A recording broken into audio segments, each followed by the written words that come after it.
Noticias del Advenimiento presenta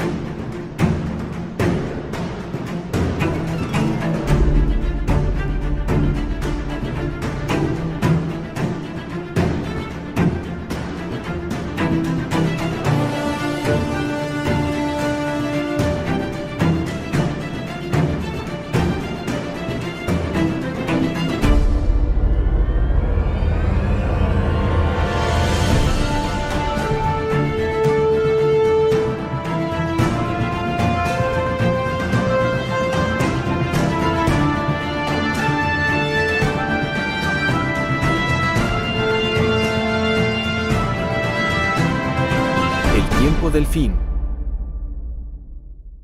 Celestial, amoroso Espíritu Santo, nuestro guía, amoroso Cristo Jesús, nuestro Redentor, nos encontramos delante de su presencia en esta noche, Jehová nuestro Dios, para agradecerle por sus bondades, por sus cuidados, por su protección, por su misericordia, Señor. Gracias. Gracias porque nos permite tener esta plataforma en donde podemos congregarnos a la distancia, Señor, por medio de esta red social para poder aprender cada día más de usted. Queremos pedirle, Padre amado, que perdone nuestros pecados y que tome el control de esta sala, Señor, que tome el control de la voz y palabras de nuestro hermano Carlos, para que sea el Espíritu Santo quien le use con poder para podernos ayudar a entender, Señor, el mensaje que usted ha preparado para nosotros esta noche. Quédese con nosotros, quédese con él. Si alguien más ha de entrar para escuchar en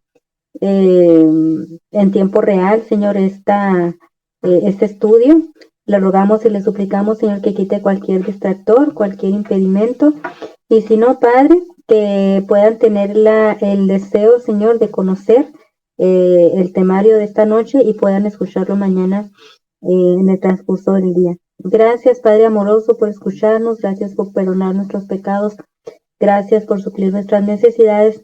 Ponemos delante de su presencia, Señor, a los enfermitos de su pueblo, a los planes de su iglesia, Señor, a nivel mundial. Y rogamos y suplicamos, oh Padre bendito, que derrame sobre nosotros, sobre su pueblo, en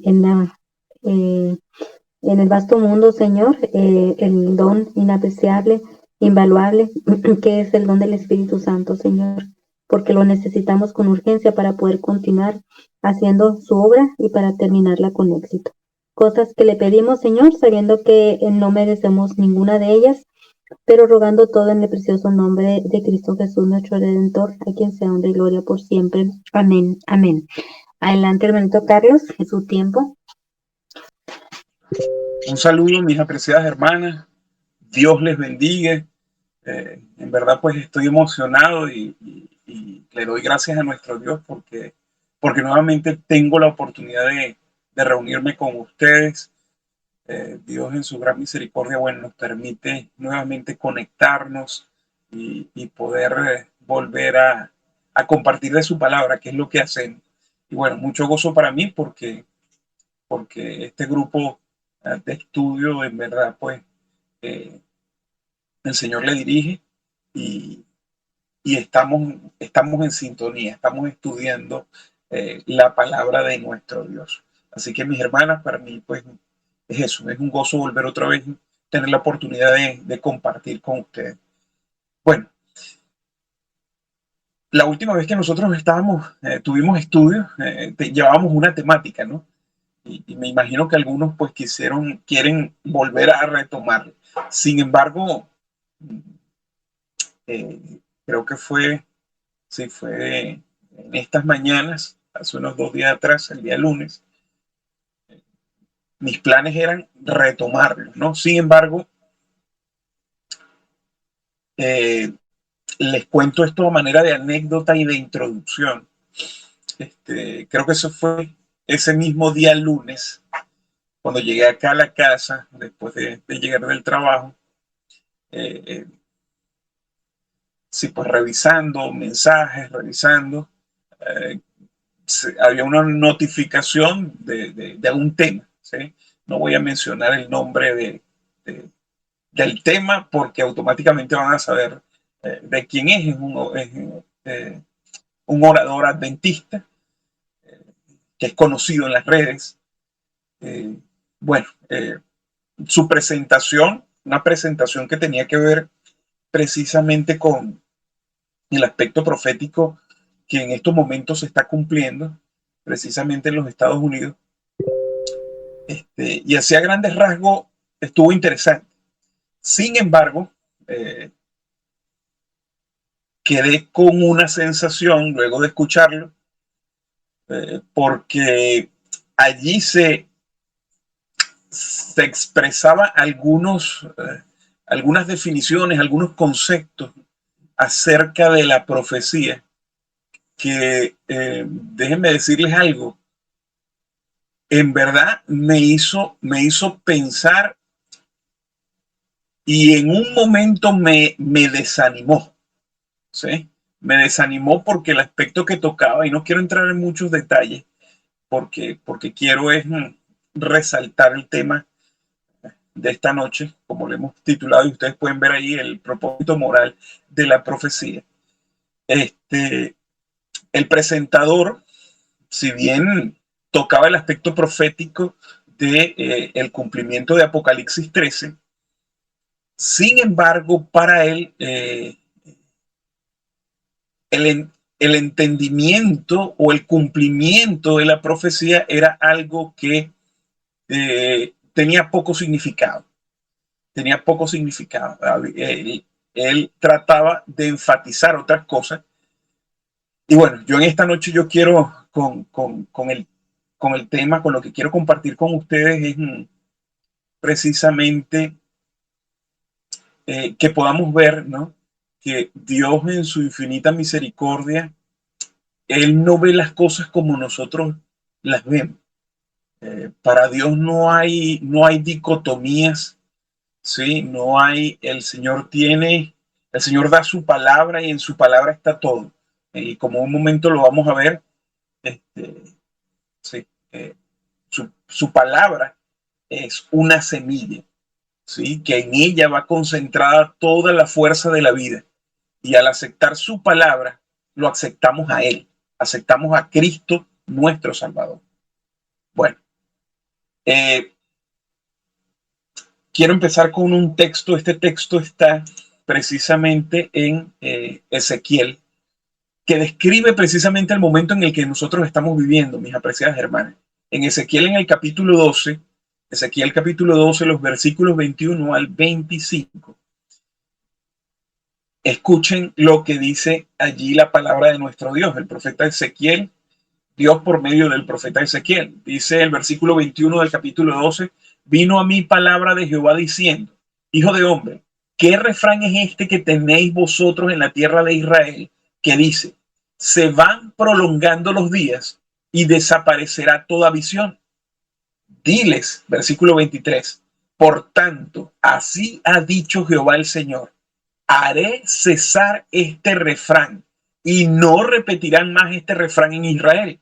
Diles pues, se han acercado aquellos días y el cumplimiento de toda visión. Porque no habrá más visión vana, ni habrá adivinación de lisonjeros en medio de la casa de Israel. Porque yo, Jehová, hablaré y se cumplirá la palabra que yo hablé. No se tardará más, sino que en vuestros días, oh casa rebelde, hablaré palabra y la cumpliré, dice Jehová el Señor.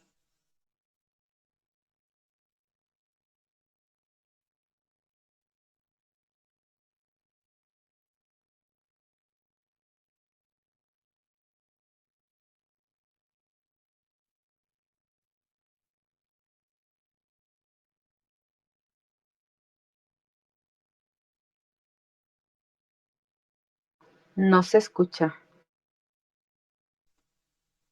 Ahora, sin embargo, aunque en Israel se había presentado este refrán,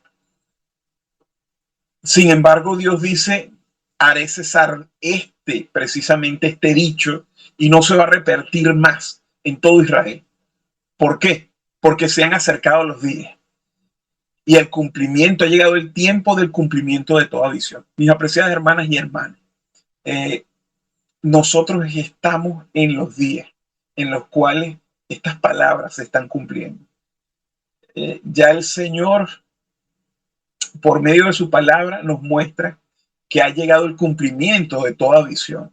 Y espero pues en próximos temas ir compartiendo aspectos de esto que me llevan a la conclusión de pensarlo de esta manera. Sé que ustedes también, la hermana Marina, en su comentario al inicio, iba en esa dirección, porque vemos cómo de una manera sorprendente todos los elementos que la palabra de Dios describe como actuando en el preciso momento en el que ha de cumplirse lo que está escrito, en nuestros días está en acción. Y podemos llamar ciertamente, tomar esta frase, que es muy significativa, esta frase del profeta Ezequiel, y hemos llegado a los días en los cuales está el cumplimiento de toda visión. Ahora, mis apreciadas hermanas, para el tema en esta hora, déjenme decirles el propósito moral de la profecía. Y déjenme decirles que el Señor nos llama a una experiencia cristiana profunda que esté en armonía con la interpretación profética. Es decir, mis apreciadas hermanas, la salvación, según nos es presentada en su palabra, en la palabra de Dios, la salvación se enseña no solamente en los evangelios, sino también en las profecías. Claramente, y espero que ustedes lo puedan ver en unos cuantos minutos, con los ejemplos que voy a traer, claramente la verdad importante es que la verdadera interpretación de las profecías ilustra cómo se logra la salvación y fortalece también al alma para resistir al pecado. Ahora, la palabra de Dios, ustedes saben que la palabra de Dios es llamada, ¿sí?, en la Biblia, una semilla, que a través de la obra del Espíritu Santo, mis apreciadas hermanas, genera una nueva vida. Dicha vida es derivada y fortalecida cada vez que se lee y se recibe la palabra de Dios en el alma, cada vez que se le da cabida por medio de la meditación, por medio del estudio de dicha palabra, la palabra de Dios. Ahora, el nuevo hombre, mis apreciadas hermanas, vive y crece de toda palabra que sale de la boca de Dios. Ahora, para purificar nuestras vidas, según esta palabra, en 1 Pedro, el capítulo 1 y el versículo 22, y edificar el alma, nuestro Salvador recalca la necesidad de prestar atención, escúchenme bien, a toda palabra de las Sagradas Escrituras. Así como, ¿sí?, que fue lo que le dijo Cristo a Satanás. Toda palabra que sale de la boca de Dios. Ahora, el enemigo infatigable en contra del hombre y de la palabra de Dios, él procura anular para los estudiantes de la Biblia la energía vivificadora contenida en algunas importantes profecías de las Sagradas Escrituras. Y déjenme decirles, mis apreciadas hermanas, que lo logra mediante interpretaciones erróneas. El Salvador, nuestro Señor Jesucristo, en Juan, en el capítulo 5, el versículo 39, un versículo muy conocido, lo podemos recitar de memoria. Él no solamente nos invita a escudriñar las Escrituras, sino que también nos pregunta en Lucas 10:26 cómo la leemos. Y es mediante interpretaciones erróneas que es posible añadir o quitar de la palabra de Dios. Y por eso es que se nos advierte específicamente en el libro de Apocalipsis, ya al cierre de la revelación, no solamente del libro de Apocalipsis, sino de toda la revelación en Apocalipsis 22, los versículos 18 y 19, se nos da esta advertencia de no añadir o quitar de la palabra de Dios. Ahora, el que estudia las escrituras de tal modo como para presentarse a Dios aprobado, como nos dice 2 de Timoteo 2:15, se dice de él que es un obrero que no tiene de qué avergonzarse, que usa bien la palabra de verdad. Y mis apreciadas hermanas, una comprensión correcta de las profecías bíblicas comprueba la enseñanza del Evangelio de que la presencia de nuestro Salvador ofrece protección y liberación de los enemigos. Y esta también logra en aquel que hace de la palabra su escudo, logra para él la victoria mediante la presencia, la permanencia del Espíritu de Dios en su vida. Ahora, mis hermanas, es mi oración de que Dios bendiga a cada uno de los que en este momento estamos en esta sala para tener un más claro el propósito moral de Dios por medio de su palabra y en especial de las profecías. Y la comprensión de que Cristo es el Rey de gloria que debe reinar en nuestro corazón, en el corazón de aquel que confía. Y además el Señor está dispuesto a reinar para darle la victoria sobre el pecado. En Romanos 6:37 nos dice la palabra de Dios que somos más que vencedores por aquel que nos amó. Y el apóstol en Colosenses 1:27 nos dice: Cristo en nosotros es la esperanza de gloria. Así que, mis apreciadas hermanas, espero pues que podamos ver esto con claridad. Ahora, pasemos al siguiente punto.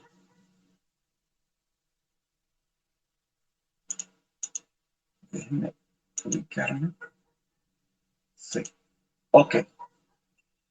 Las escrituras, mis apreciadas hermanas, fueron dadas para revelar a Cristo, para revelarnos a Jesús. Ahora, correctamente entendidas, las profecías son tan importantes, escúchese bien, tan importantes las profecías porque contienen tanto el Evangelio como otras partes de las escrituras. Dios inspiró a los profetas para que escribieran las profecías que están en su palabra, a fin de que por ellas los hombres pudiésemos hallar la salvación. La Biblia, mis apreciadas hermanas, no es un libro compuesto de porciones que contienen los hechos esenciales del Evangelio y otras menos importantes que contienen por allí las profecías. Satanás ha procurado, mis apreciadas hermanas, anular el propósito moral de Dios de las profecías y mediante falsas interpretaciones, como ella misma lo dice, interpretaciones privadas, y robar la vitalidad de esas enseñanzas. Ahora, las palabras, fíjense qué interesante. Tomemos como por ejemplo el libro de Apocalipsis. Las palabras introductorias de este libro, el libro de Apocalipsis, nos informan claramente que las profecías que están contenidas en ese libro, el libro de Apocalipsis, fueron dadas como ¿qué? Como dice Apocalipsis capítulo 1 y el versículo 1, como la revelación de Jesucristo. Y un estudio de los principios básicos sobre los cuales se fundamenta este libro, el libro de Apocalipsis, nos permite establecer que todas las profecías de la Biblia son una revelación de Jesucristo como nuestro Salvador, especialmente de aquellos que ponen su confianza en Él. Y de esa manera, Él destruye el mal en las almas de aquellos que reciben esta revelación. Ahora, mis apreciadas hermanas, las interpretaciones proféticas que no exponen en luz más clara el Evangelio de Cristo no son inspiradas por Dios. interpretaciones proféticas que no tienen su centro, que no tienen en su centro a Jesús como nuestro Salvador, como aquel que es efectivo para destruir el mal, son aplicaciones equivocadas de las Escrituras. En el santuario, ustedes que han dedicado tiempo a estudiar este tema del santuario, el santuario en el Antiguo Testamento, y más tarde también fue enseñado por el templo de los judíos, nos dice que solamente a los consagrados al santo oficio del sacerdocio se les permitía contemplar las maravillosas glorias que podían verse dentro de aquel edificio sagrado. Y solo aquellos cuyas vidas estén consagradas a Dios se le permite ver la hermosura interior de lo que es el templo de la verdad. Jesús le dijo a los dirigentes judíos, ¿recuerdan ustedes esas palabras? Escudriñad las Escrituras, porque a vosotros os parece que en ellas tenéis la vida eterna, y ellas son las que dan testimonio de mí. Y en el Nuevo Testamento esto se muestra precisamente cómo se cumplieron en Jesús las profecías que estaban escritas en el Antiguo Testamento. En la revelación del Evangelio, el Nuevo Testamento, mis apreciadas hermanas, emplea, los estudiosos han llegado a la conclusión de enumerar estas profecías del Antiguo Testamento y emplean alrededor de 1500 citas o declaraciones o frases de los escritos del Antiguo Testamento que señalan a Cristo y su cumplimiento en el Nuevo. Tomemos, por ejemplo, el primer versículo de Mateo, el cual señala una de las razones principales por las cuales se escribió el Evangelio según San Mateo y todo el Nuevo Testamento. Esto es para demostrar el cumplimiento de las profecías del Antiguo Testamento en Jesús y en su obra de salvación. Es a través de nuestro Señor Jesucristo que las profecías del Antiguo Testamento hayan su completo cumplimiento. Pudiéramos citar aquí segunda de Corintios 1:20, ¿sí? Hechos 13, los versículos 27 al 37. Ahora, el Evangelio según Mateo, miren, contiene alrededor de 99 referencias directas a los escritos del Antiguo Testamento.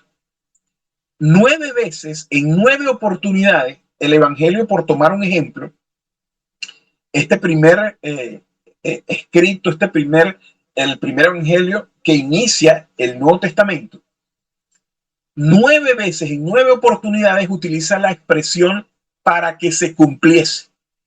Eso lo pueden conseguir a partir en Mateo 1, versículos 22 y 23, en Mateo capítulo 2, versículo 15, ¿sí? Y de allí en adelante, alrededor de 9 veces Mateo utiliza esta expresión. Ahora, en otras ocasiones, él se refirió al cumplimiento de las profecías del Antiguo Testamento diciendo frases como la siguiente: porque así está escrito por el profeta. Algunas veces cita a Isaías, cita a algún otro profeta. En Mateo 2:5 tenemos un ejemplo de esto. Otra frase que utiliza el escritor en el Evangelio según Mateo, en Mateo 27:9, utiliza la expresión así cumplió lo dicho por el profeta.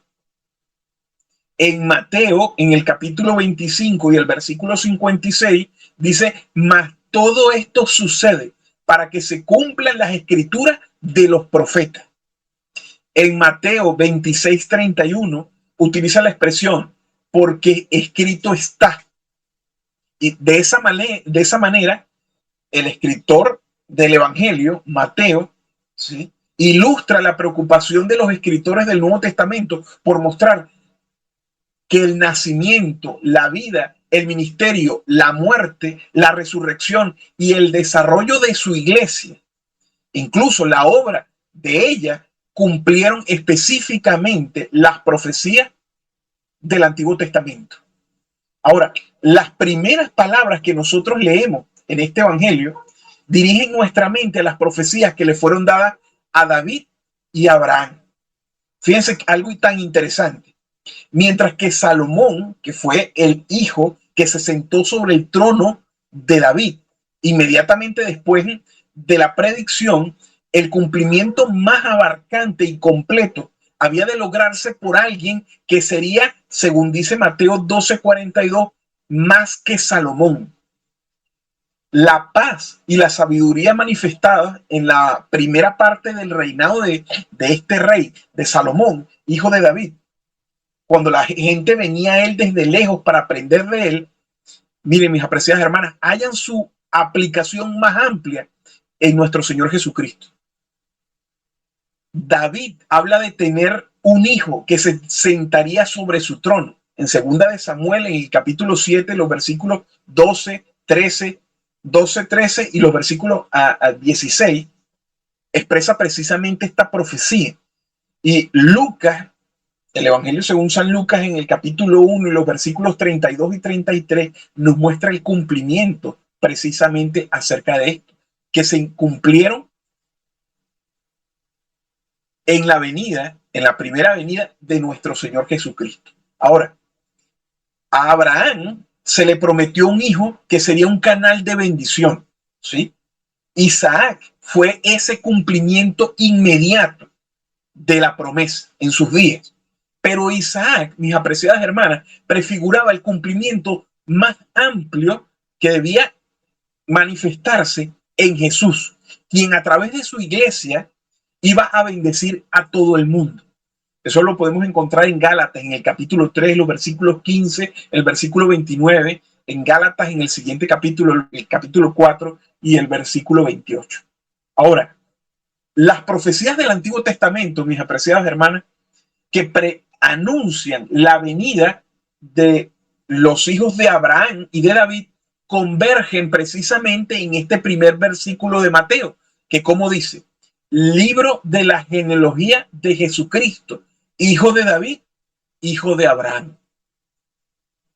Asimismo, desde el comienzo del Nuevo Testamento, ¿sí?, toma las cosas del Antiguo y las aplica ¿a quién? Las aplica a Cristo y la obra de redención que iba él a dar inicio. Ahora, Cristo y su salvación es el tema central de toda la Biblia, y el propósito de hacer claro el camino de salvación fue el único por el cual fueron escritas las Sagradas Escrituras. Así como el sol, mis apreciadas hermanas, refleja en cada gota de rocío, de la misma forma Jesús, la luz del mundo, brilla en cada capítulo y en cada versículo de la Biblia. Ahí ustedes pueden leer, ahí está una cita del deseado de toda la gente, en la página 211. Miren lo que nos dice la mensajera del Señor. En toda página, sea de historia, precepto o profecía, las escrituras del Antiguo Testamento irradiaban la gloria del Hijo de Dios. ¿En toda qué, mis apreciadas hermanas? En toda página.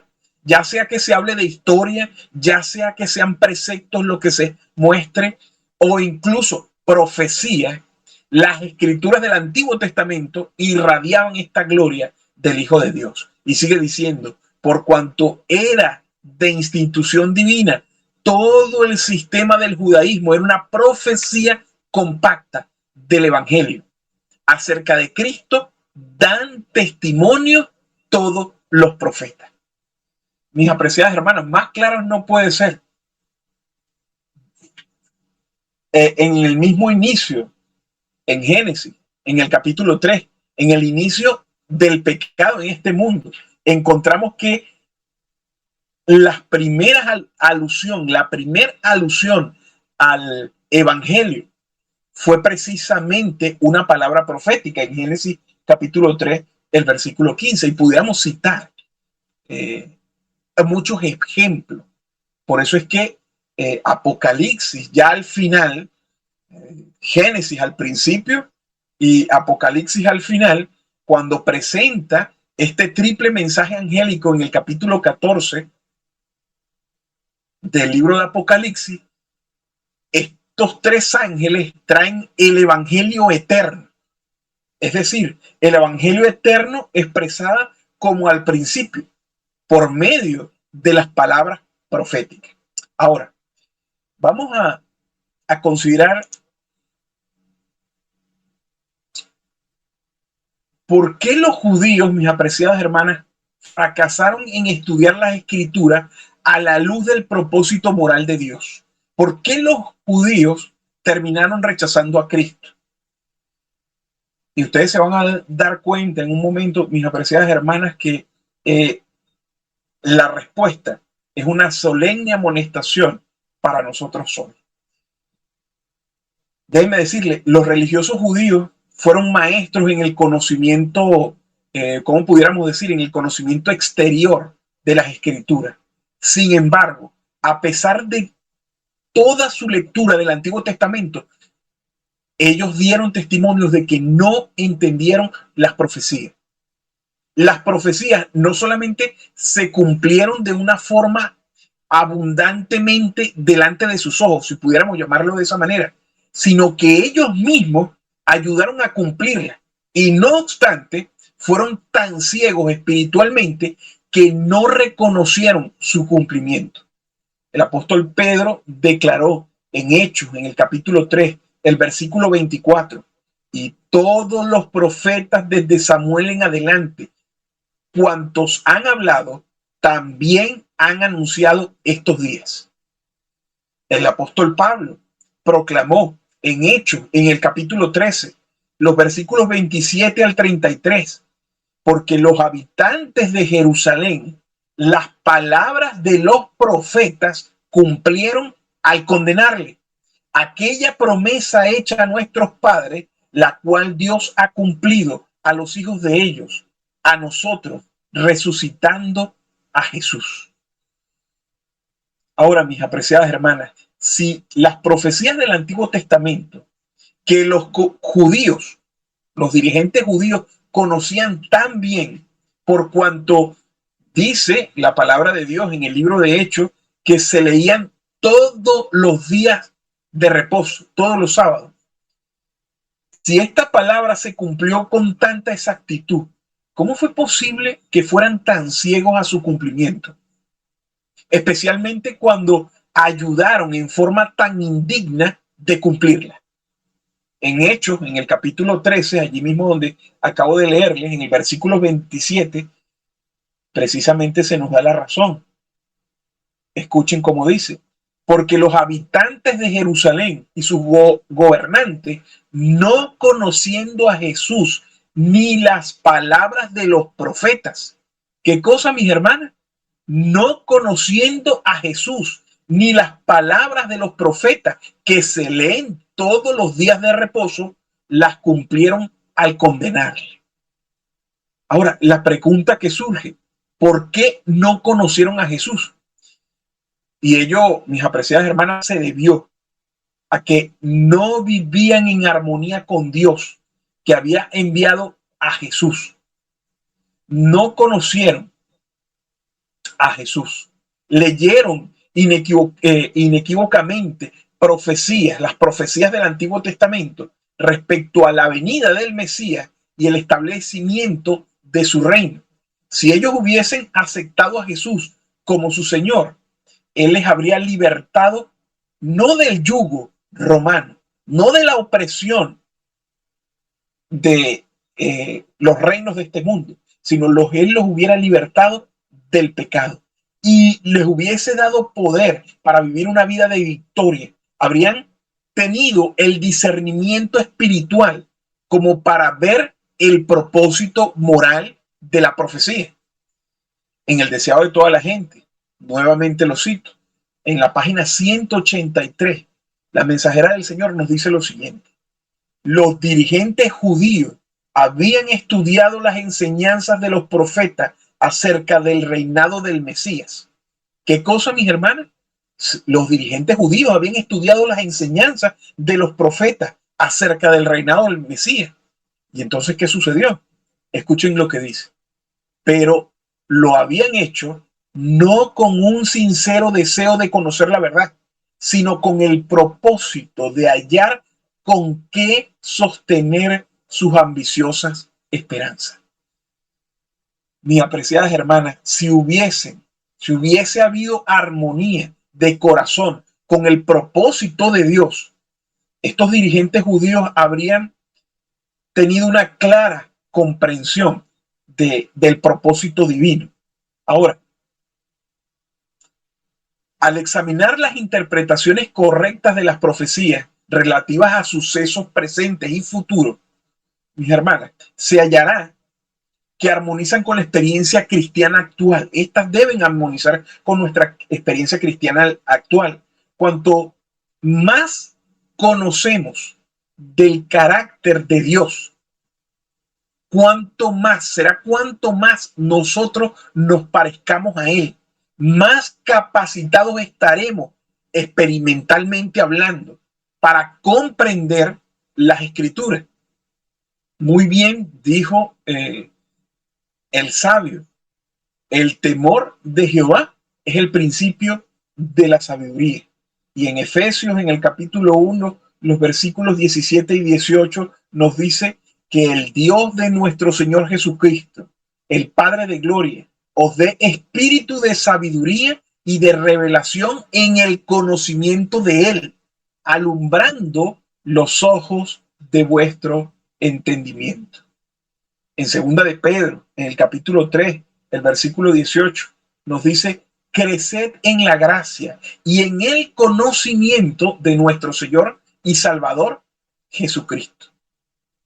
Cuanto más crezcamos, mis apreciadas hermanas, en la gracia, tanto mayor será nuestro conocimiento de nuestro Salvador. Conocimiento, y de aquí estamos hablando de conocimiento práctico, conocimiento experimental.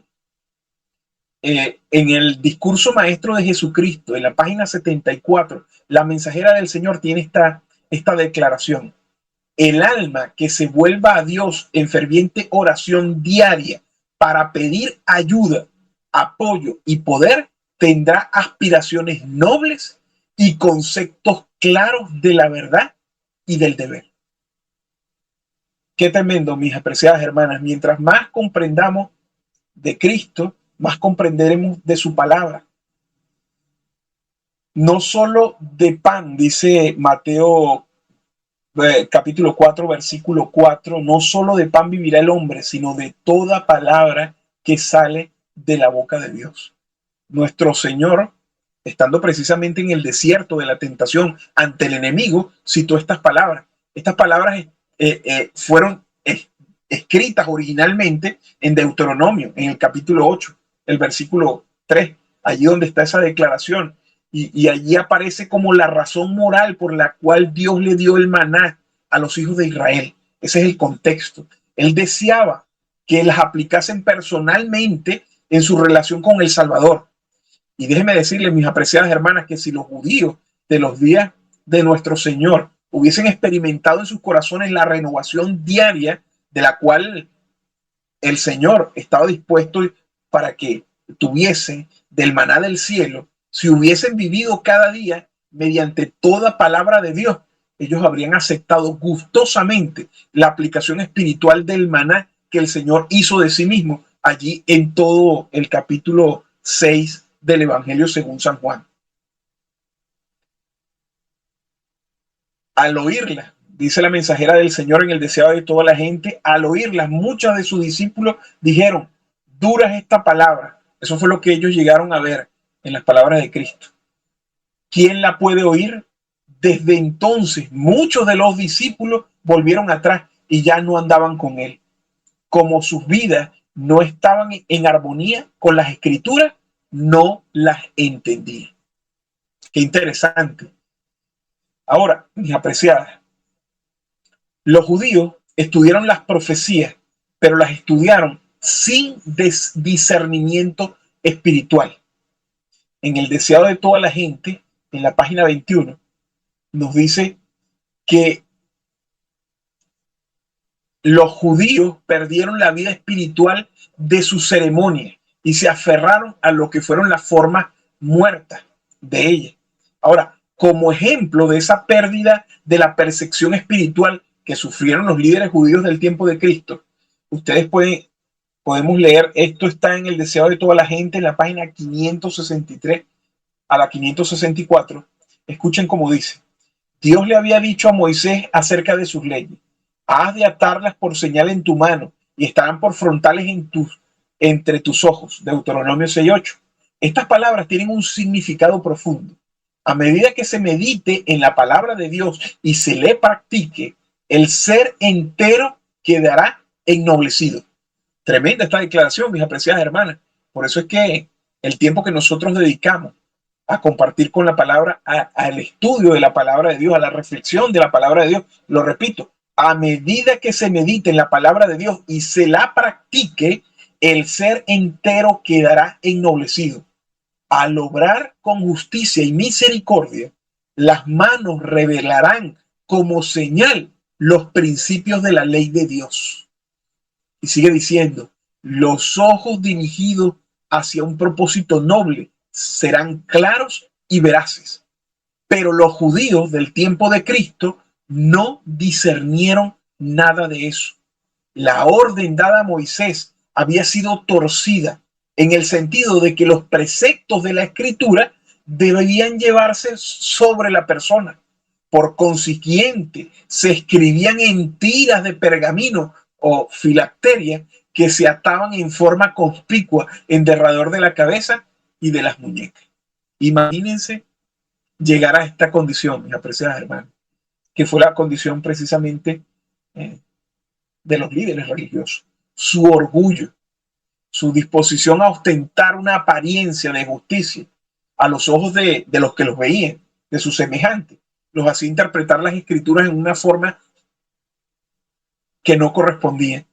Si hubiesen sido mansos y humildes de corazón, entonces estos líderes religiosos del tiempo de Cristo habrían discernido el conocimiento real, espiritual, de este pasaje de las escrituras en Deuteronomio capítulo 6 y el versículo 8. Es más, mis apreciadas hermanas, el profeta Isaías había declarado, Isaías 45, y se manifestará la gloria de Jehová, y toda carne juntamente la verá, porque la boca de Jehová ha hablado. Pero precisamente antes de que se manifestase la gloria visible de Dios en su segundo advenimiento, la gloria espiritual tendría que ser revelada en el carácter y la vida precisamente de nuestro Señor Jesucristo cuando estuvo aquí en la tierra. Si los judíos hubiesen estado disfrutando de una bienaventurada comunión con Dios y hubiesen comprendido su carácter, habrían discernido precisamente esto, mis hermanas, habrían discernido la gloria de Dios en la vida de Jesús y habrían comprendido que el profeta habló de la revelación de la gloria espiritual de Dios como anterior a la gloria literal. Es decir, no hubieran confundido los pasajes, en otras palabras, porque eso es lo que es, no hubieran confundido los pasajes que hablaban acerca del reino de gloria como si fuesen los de el reino de la gracia, porque eso es precisamente lo que confundieron. Ahora, esta necesidad que los judíos tenían de visión espiritual también fue ilustrada por su ceguera en captar el significado de un pasaje en especial en el libro de Ageo. En Ageo, en el capítulo 2, los versículos 7 al 9. Y es interesante porque esta profecía de Ageo, el capítulo 2 y los versículos 7 al 9, la mensajera del Señor en el conflicto de los siglos, en la página 26 y 27, tiene algo muy interesante que ella comenta. Escuchen lo que ella dice. Dice: este templo, el de Salomón, resultó ser el edificio más soberbio que este mundo haya visto. No obstante, el Señor declaró: mayor será la gloria postrera de esta casa que la gloria anterior. Llenaré esta casa de gloria. Pero el segundo templo, dice la mensajera, no igualó al primero en magnificencia, ni fue santificado por las señales visibles de la presencia divina con lo que fuera el templo de Salomón. Ni hubo tampoco manifestaciones de poder sobrenatural que dieran realce a su dedicación. Durante varios siglos, los judíos se habían esforzado para probar cómo y dónde se había cumplido la promesa que Dios había dado por Ageo. Pero el orgullo y la incredulidad, ¿qué cosa, mis hermanas? El orgullo y la incredulidad habían cegado su mente de tal modo que no comprendían el verdadero significado de las palabras del profeta. Imagínense, mis apreciadas hermanas, Cristo utilizó en más de una oportunidad porque viendo no ven y oyendo no escuchan. Sigue diciendo la mensajera del Señor: al segundo templo no le fue conferido el honor de ser cubierto con la nube de la gloria de Jehová, pero sí fue honrado con la presencia de uno en quien habitaba la plenitud de la divinidad. Por la presencia de Cristo y solo por ella, la gloria del segundo templo superó a la del primero. Qué interesante, mis apreciadas hermanas, cómo el significado de este pasaje, y que los judíos de su tiempo no pudieron entender. Ahora, si los dirigentes judíos hubiesen tenido la relación de vida con Dios, ellos habrían reconocido la grandiosidad y la gloria de Dios que refulgían del carácter de Cristo, mis apreciadas hermanas, y habrían visto el cumplimiento de la profecía de Ageo. Cuando el Señor Jesús dijo: porque os digo que uno mayor que el templo está aquí, sus palabras que fueron registradas en Mateo 12, el versículo 6, estos dirigentes judíos pudieran haber reconocido la presencia del Dios a quien únicamente creían mayor que el templo. Habrían visto el cumplimiento de la profecía de Malaquías, el capítulo 3 y el versículo 1, que decía: y vendrá súbitamente a su templo el Señor a quien vosotros buscáis. Y esto precisamente lo comenta la mensajera del Señor. Dice: Jesús también dijo: la reina del sur se levantará en el juicio con esta generación y la condenará, porque ella vino de los fines de la tierra para oír la sabiduría de Salomón, y aquí más que Salomón en este lugar. Si los judíos hubiesen leído la historia del Antiguo Testamento correctamente, habrían visto que la historia de personas notables, tales como Salomón, fueron registradas en las Escrituras para simbolizar la venida de alguien mayor, esto es, el que por tanto tiempo prometido, el Mesías. Y cuando Jesús hizo esas declaraciones, habrían visto prontamente el glorioso privilegio que disfrutaban. Qué tremendo, mis apreciadas hermanas, el nivel en que el pueblo judío, los líderes judíos, no habían entendido el propósito de Dios con su palabra. En el Antiguo Testamento, mis apreciadas hermanas, contiene, como dije hace un momento, contiene muchas predicciones acerca del reinado del Mesías. Sigue diciendo esta cita de el conflicto de los siglos: en el tiempo cuando apareció nuestro Señor, había una expectativa general entre los judíos con respecto a la venida del Mesías, y su reino era llamado el mundo venidero, la Jerusalén celestial, el reino de los cielos, o el reino de Dios. Era común. De hecho, esa expresión aparece en varios textos. Sigue diciendo: entrar en el reino significaba llegar a ser su discípulo. Los judíos tenían conceptos muy errados acerca de su naturaleza y era necesario que nuestro Señor los corrigiese. Esto lo hizo por medio de sus enseñanzas y en la de sus discípulos. La naturaleza del reino de Dios debe ser aprendida, por lo tanto, en el Nuevo Testamento. Qué interesante, mis apreciadas hermanas, y esto fue lo que los líderes judíos y aquellos en su tiempo no lograron ver. Muy bien, la profecía decía, o la palabra de Dios decía ya en Juan, el capítulo 1 y el versículo 11, que cuando Cristo apareció a los suyos no le recibieron. Los judíos, mis apreciadas hermanas, rechazaron a Cristo, precisamente porque su interpretación de las profecías del Antiguo Testamento acerca del reinado esperado no era lo que ellos estaban esperando.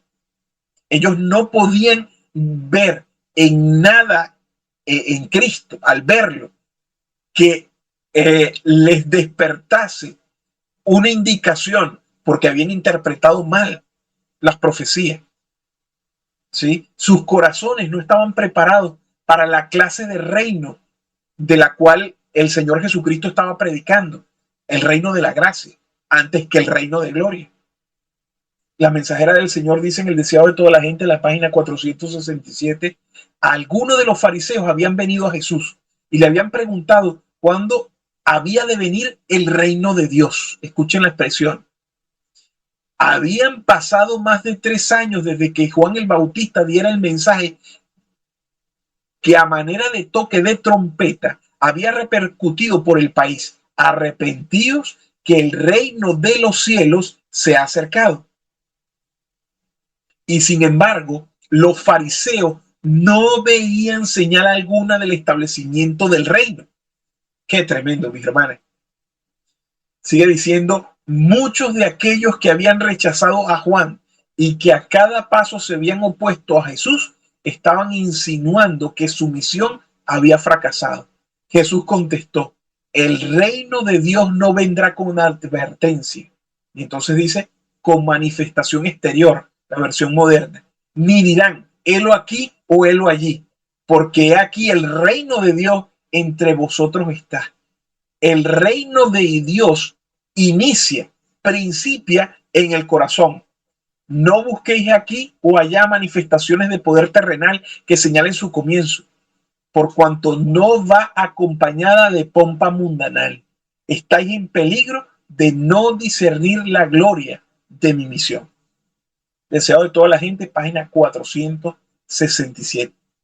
Qué tremendo, mis hermanas. Los judíos que habían aguardado con ansia el tiempo cuando esta venida del Mesías, todas las predicciones, las profecías relativas a la exaltación de Israel en su reino literal, ellos esperaban que alcanzara su cumplimiento, pero debido a esa carencia espiritual que tenían, no podían captar precisamente la naturaleza doble del reino del Mesías.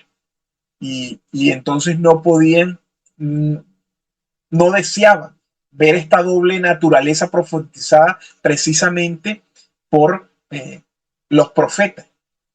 No prestaron oído a la verdad de que la primera fase del reino tenía que ver con la humillación y la lucha contra el mal interior.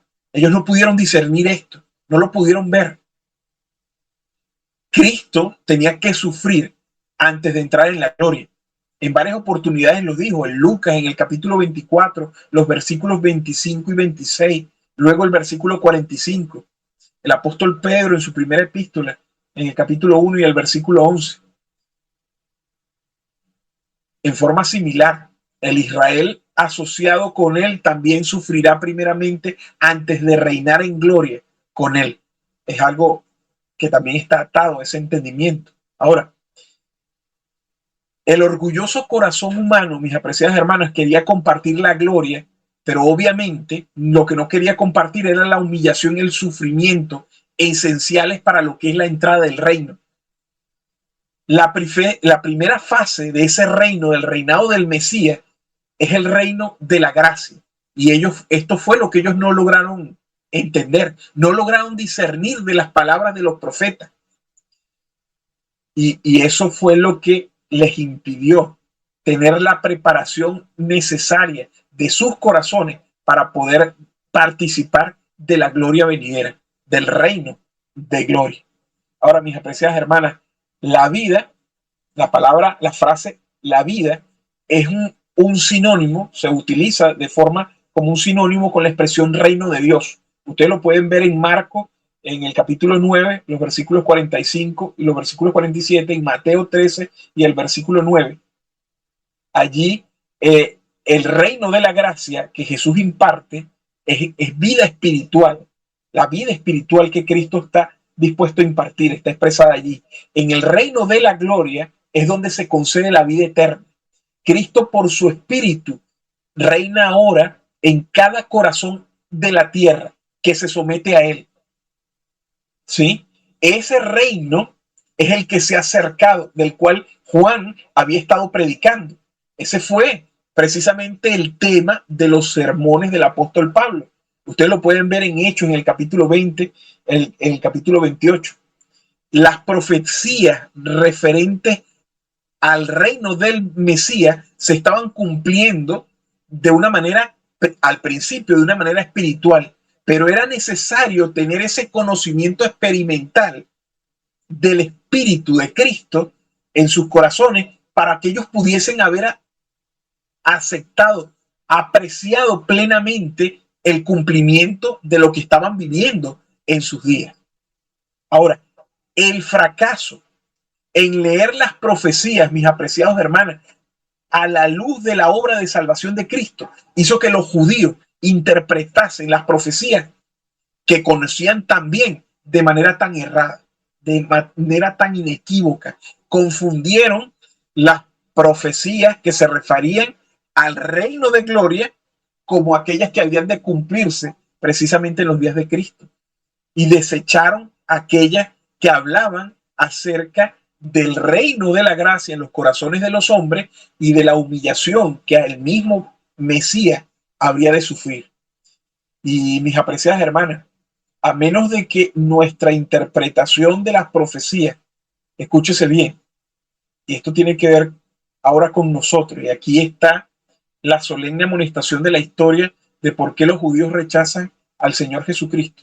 A menos que nuestra interpretación de las profecías revele a Cristo, nosotros también vamos a dejar de captar el verdadero significado. Vamos a repetir lo que la experiencia del Mesías. Los judíos fueron llevados a rechazar a Cristo a causa de su interpretación errónea, escúchese bien, de las profecías relativas a Israel. Ellos se olvidaron del propósito moral de la profecía o lo pasaron por alto. La salvación personal del pecado. Ellos desterraron de su interpretación precisamente este aspecto, que era el aspecto primordial. Mateo 1, el versículo 21, como dice, y llamará su nombre Jesús, porque él salvará a su pueblo ¿de qué cosa? De sus pecados. El orgullo espiritual, mis apreciadas hermanas, el egoísmo y el pecado en el corazón de los líderes judíos y quizás del nuestro ahora pudieran estar opacando nuestro discernimiento espiritual como en el tiempo de los judíos. En el deseado de toda la gente, en la página 22, dice la mensajera del Señor, aunque los judíos deseaban el advenimiento del Mesías. ¿Qué cosa, mis hermanas? Los judíos deseaban el advenimiento del Mesías. Sigue diciendo, no tenían un verdadero concepto de su misión. No buscaban la redención del pecado, sino la liberación de los romanos. Habían estudiado las profecías, pero sin percepción espiritual. El orgullo oscurecía su visión. Interpretaban las profecías de acuerdo con sus deseos egoístas. Qué tremendo, mis apreciados hermanos. Qué tremendo esto, la razón por la cual los judíos rechazaron a Cristo.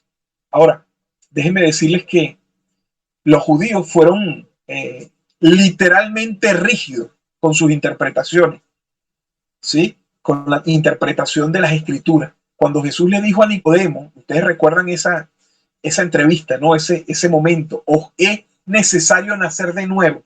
¿Cómo fue que Nicodemo pretendió entender las palabras de Cristo? ¿Acaso no fue literalmente? Como si Jesús estuviese refiriendo al nacimiento físico. ¿Sí? Como un hombre puede entrar en el vientre de su madre, fueron las palabras de Nicodemo. Y fíjense que Jesús, por supuesto, que se refería al nacimiento espiritual.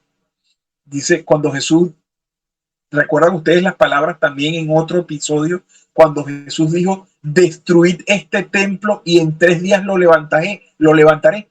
Dice que los judíos que estaban allí le respondieron, en 46 años fue edificado este templo y tú en 3 días lo levantarás.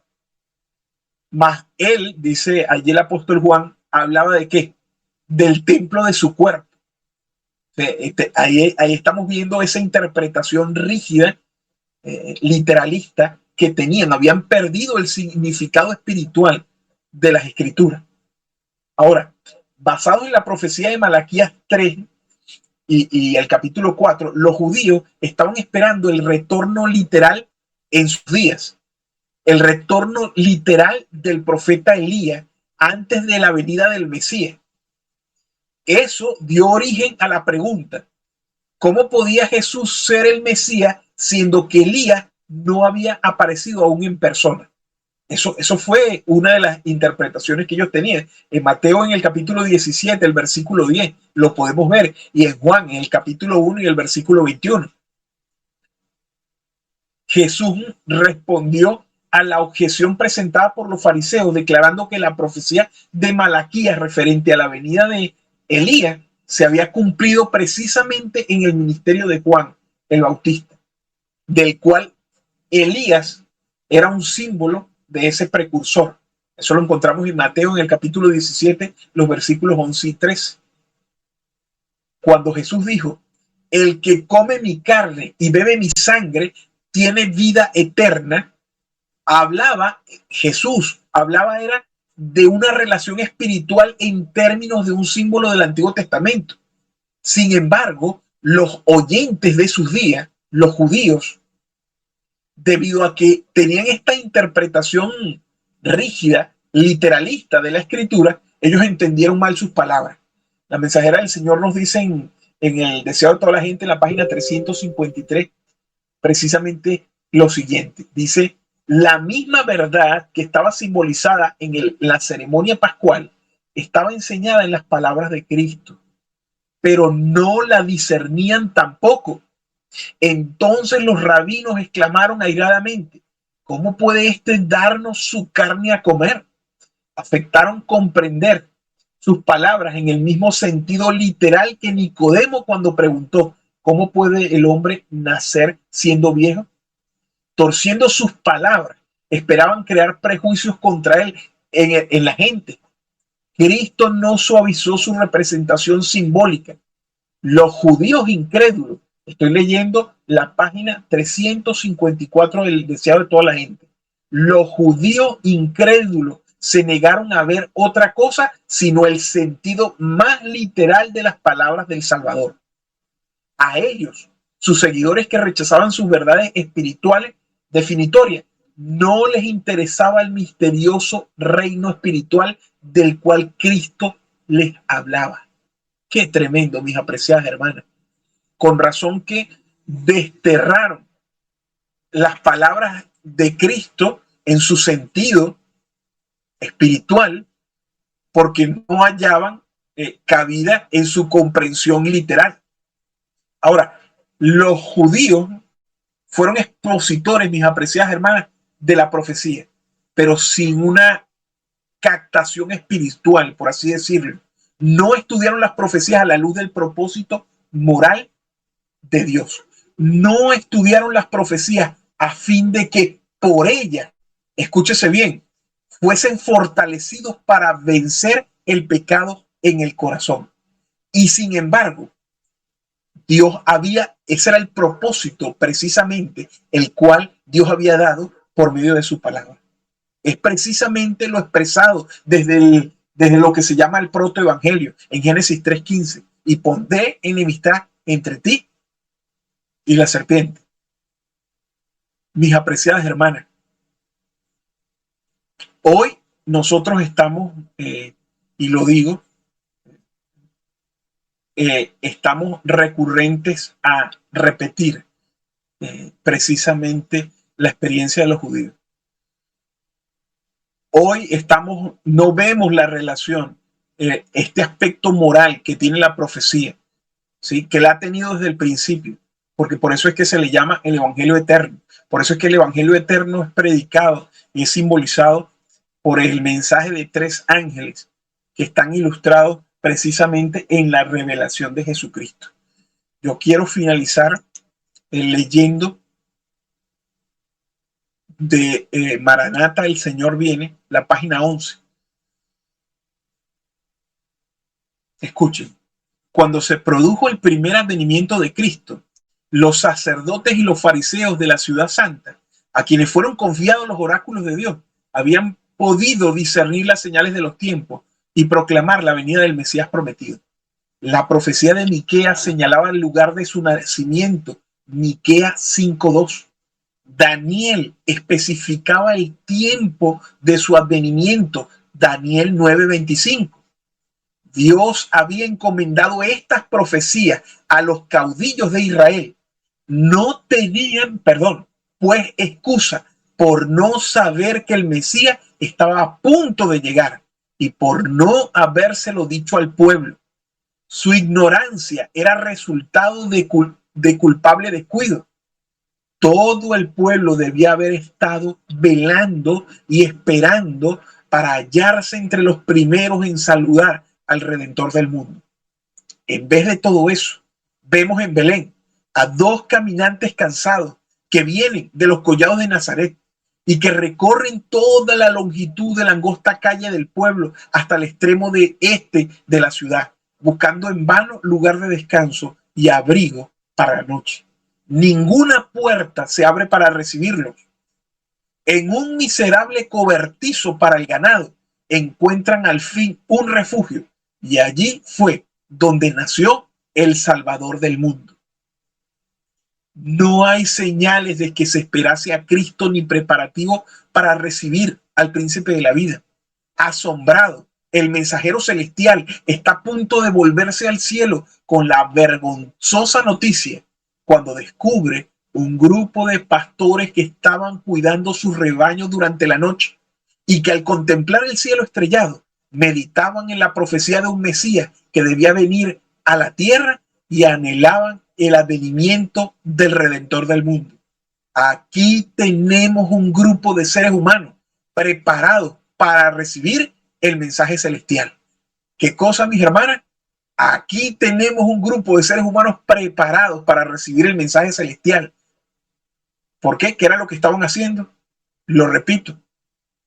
Meditaban en la profecía de un Mesías que debía venir a la tierra y anhelaban el advenimiento del Redentor del mundo.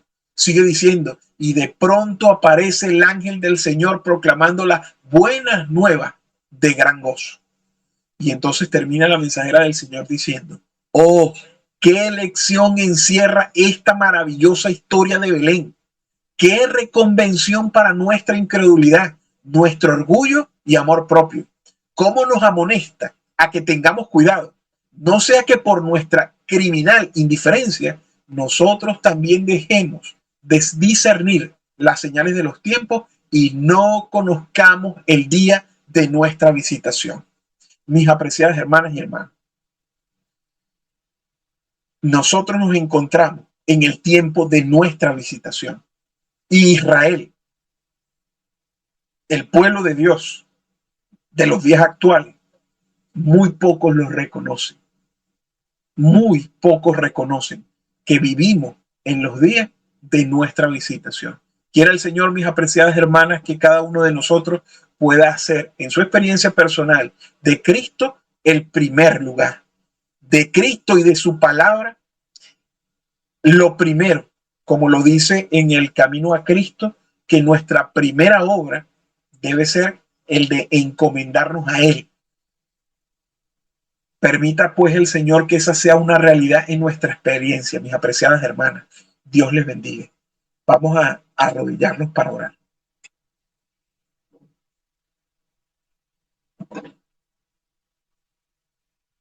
Oremos. Padre nuestro que estás en los cielos, santificado y glorificado sea su santo y bendito nombre. Gracias, nuestro Padre celestial. Gracias, Señor, por nuestro Señor Jesucristo. Gracias, Señor, por tu amado Hijo que tú, Señor, has dado a cada uno de nosotros. Gracias por tan grande regalo, Señor, el cual has dado, que en él, Señor, no has escatimado nada. Ningún recurso del cielo lo has dado todo, Padre celestial. Gracias porque por medio de tu palabra hoy podemos nosotros conocerle. Hoy podemos, Señor, nosotros ser transformados. Hoy, Señor, nosotros podemos ser advertidos de que Señor, así como los judíos, tu pueblo, Señor, en la antigüedad, había llegado precisamente al momento de su visitación. Permite que nosotros, Señor, como, como judíos espirituales, Padre Celestial, seamos capaces de discernir, que no cometamos el error que cometieron en aquel tiempo, al desterrar, Padre Celestial, precisamente el propósito que tú tienes, que es el de erradicar el pecado en nuestras vidas. Y que, Señor, eso lo haces por medio de tu palabra en nuestros corazones. Gracias, Señor, por permitirme estos momentos con, con las hermanas acá. Gracias, Padre Celestial. Te pedimos para que cada uno pueda seguir sus actividades y que tengamos siempre delante nuestro que, Señor, estamos ante tu presencia y que cada pensamiento, cada acto, Señor, debe ser totalmente entregados para ti. Gracias, Padre Celestial, por esta noche. En el nombre de Cristo Jesús pedimos todas estas cosas. Amén.